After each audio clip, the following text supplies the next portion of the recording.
Hello guys, welcome to Amrish Vishwakarma classes. और आज हम लोग क्लास नाइन्थ के मैथमेटिक्स में हम लोग geometry, introduction to Euclid geometry में हम लोग आगे की तरफ देखेंगे। आज हम लोग पोस्टुलेट के बारे में जानेंगे, ठीक है।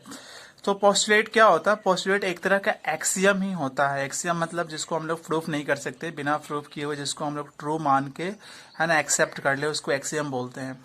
और पोस्टुलेट भी कुछ ऐसा ही होता है, बट एक्सियम मैथमेटिक्स के ज्योमेट्री के साथ साथ दूसरे भी कमर्शियल मैथमेटिक्स है, अलजेब्रा, वहाँ भी यूज हो सकता है, जबकि पोस्टुलेट केवल और केवल ज्योमेट्री में यूज होता है। तो आइए यूक्लिड के जो 5 पोस्टुलेट हैं वो कौन कौन है। तो सबसे पहला जो पोस्टुलेट है, P1 का मतलब फर्स्ट पोस्टुलेट, इसका मतलब हो गया कि स्ट्रेट लाइन में be drawn from any one point two any other point, ठीक है। इसका मतलब ये हो गया कि जैसे आपके पास एक पॉइंट यहाँ है, एक पॉइंट यहाँ है, ठीक है ना, एक पॉइंट ये है, एक पॉइंट ये है। अब इन दोनों पॉइंट से होकर केवल और केवल एक ही स्ट्रेट लाइन ड्रॉ की जा सकती है, ठीक है। अब आइए सेकंड पोस्टुलेट को देखते हैं। तो सेकंड पोस्टुलेट में क्या है कि टर्मिनेटिंग लाइन को ही बोलते हैं लाइन सेगमेंट, ठीक है।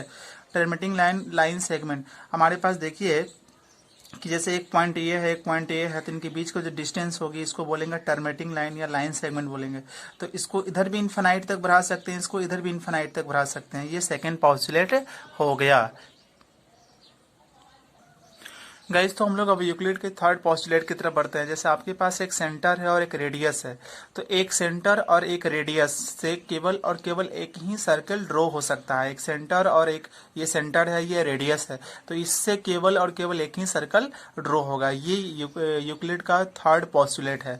फोर्थ पोस्टुलेट की तरफ बढ़ते हैं। एक स्ट्रेट लाइन ऐसे मैंने ड्रॉ करी है और एक स्ट्रेट लाइन ऊपर से नीचे की तरफ ड्रॉ करी है।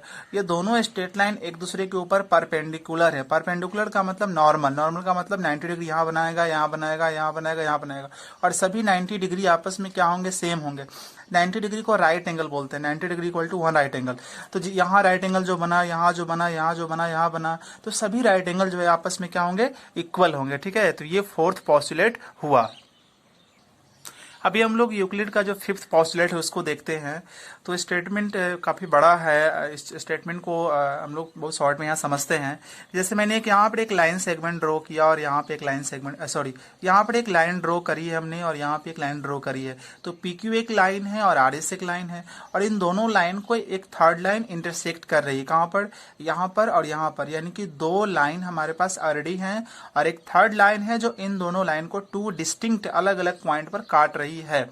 तो अगर हम एक ही तरफ का angle on the same side, एक ही तरफ का एंगल ले लेते हैं, जैसे ये एंगल ले लीजिए, या ये एंगल ले लीजिए आपस में, तो मान लिया जाए कि यहाँ जो एंगल बना उसको मैंने एंगल 1 बोला, यहाँ जो एंगल बना उसको मैंने एंगल 2 बोला, और इन दोनों एंगल के जो वैल्यूज हैं उसको अगर आप आपस में जोड़ें, और जोड़ने पर सपोज किया जाए कि 180 से कम आया, सपोज किया जाए कि यहाँ जो है 70 बना और यहाँ सपोज कीजिए कि 100 बन रहा है, ठीक है।